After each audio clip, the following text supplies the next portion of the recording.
Alright, yo, what is up guys? Welcome back to another video. In today's video, we're going to be going over an ICT silver bullet trade that we took live inside the VIP signals room. Actually ended up running for over 100 handles. Let's jump straight into it. Alright, so obviously as you can see, this was the trade here that we took. It was a short trade targeting this sell-side liquidity here. Alright, so first things first, before you even decide to place a trade, first thing you want to do is you want to hop into the daily time frame and you want to find your bias for that day. So look at order flow, look at where price is heading to. Our bullish PDRA is getting respected, our bearish PDRA is getting respected. Where is price heading to next? Are there relatively equal lows? Are there relatively equal highs? Okay, you need to ask yourself these types of questions and find out where price is most likely heading to next. So in this case, I was bearish bias for that day as session liquidity or London highs have already been swept. The daily time frame is bearish PDRAs are getting respected. My daily bias for this day was bearish. Okay. All right, so your second rule, the checklist, is you want to find a sweep of liquidity. You want to see either sell stops get raided or either buy stops get raided. Now we have seen that once London highs have been taken. Okay, so once London highs have been taken, my focus was on these lows down here. Okay, so this low was actually relatively equal to this London low around this point here. Okay. So these were relatively equal lows and automatically my attention was towards these equal lows down here. And that is where I believe price is most likely to head next. Okay, so we swept liquidity once again, which is this high here. Okay, once you get that sweep of liquidity, your next rule is you want to see a clear displacement. So did we get a displacement inside of this leg down? No, we didn't.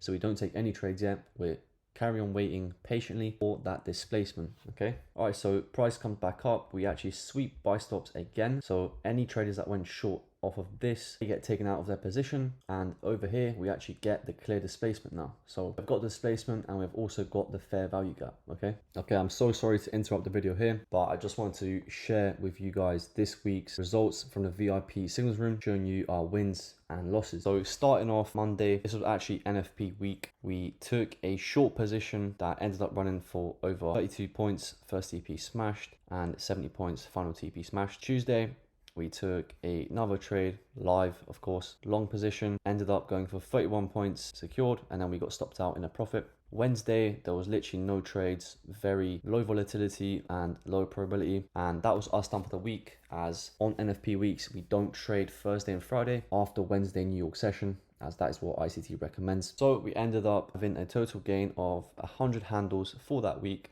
which was very good on a NFP week such as this one. Now, I just want to show you these charts for obviously transparency reasons, showing you our wins and losses, and sometimes when we don't even take any trades, right, it's totally fine. Now, if you are actually someone that's serious about getting your trading to the next level and you want to come and watch me live trade and learn ICT concepts, then make sure to go click that link in the description, secure your spot for only $50 a month. We do also have lifetime access subscriptions for a one-time payment of $300. Now, I am thinking of raising them prices very, very soon, as they are cheap and a lot of people are joining recently. So please go make sure to take advantage of them prices before they increase. But yeah, I'm going to keep it short, guys, and let's get back to the video. Okay, so number 4, have we seen a market structure shift in price? Okay, now what is a market structure shift? It is when price breaks below either a swing low or a swing high, causing a break in market structure and therefore showing us that price wants to go lower. Okay, so as you can see, we have broken below the swing low here with displacement. Yes, we have market structure shift and we have a fair value gap. Therefore, that is our green light, and we are looking for shorts off of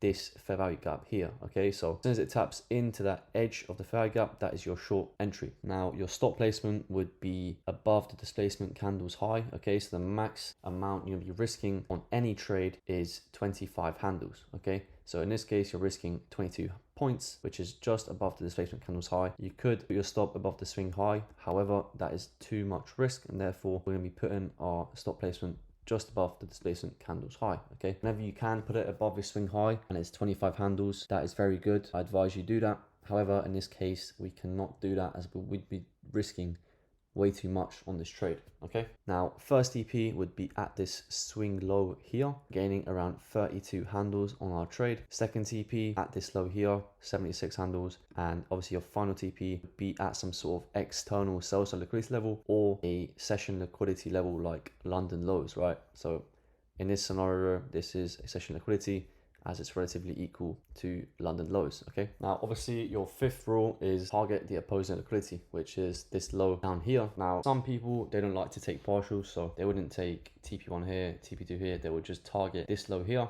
and hold until that take profit gets hit. That's totally fine, you can do that. However, I find that taking partial profits is very, very important, because even if you're wrong, right, for the beginner traders out there that are trading ICT, even if they are wrong, okay, they will still have taken a partial profit off, so you're still making money at the end of the day. Now, once take profit 1 has been hit, I would have set my stops to break even or just above this swing high here inside of this fair value gap. Okay, so if price were to come back up and displace above this, I would be taking out my position and therefore no longer be looking for shorts, okay, because that would be a market structure shift higher. Now, once TP2 gets hit, obviously you can move your stops into a profit. However, I like to keep my stops at break even, so therefore it's a risk-free trade, and you also give price enough room to breathe, do its thing, and therefore hit final TP. So once TP2 gets hit, my stops are fully at break even. As you can see, we didn't get taken out. Price therefore displaces lower, takes out our external sell-side liquidity objective. Okay, and one last rule I want to add here before I end the video is obviously you want to mark out your 9:50 to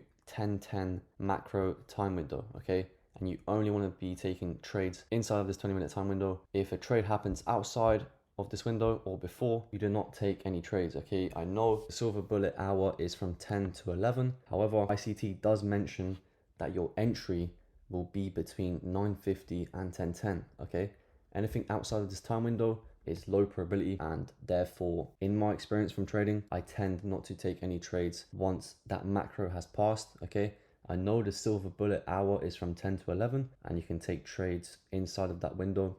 That's totally fine. However, from my experience, this 20-minute time window, 90% of the time you'll get your entry. Okay, and if you don't, that trade is most likely low probability. So hopefully that made sense, guys. I'm going to end the video here. I hope you learned something from this trade breakdown. Please leave a like, comment, share and subscribe, and I'll see you in the next one.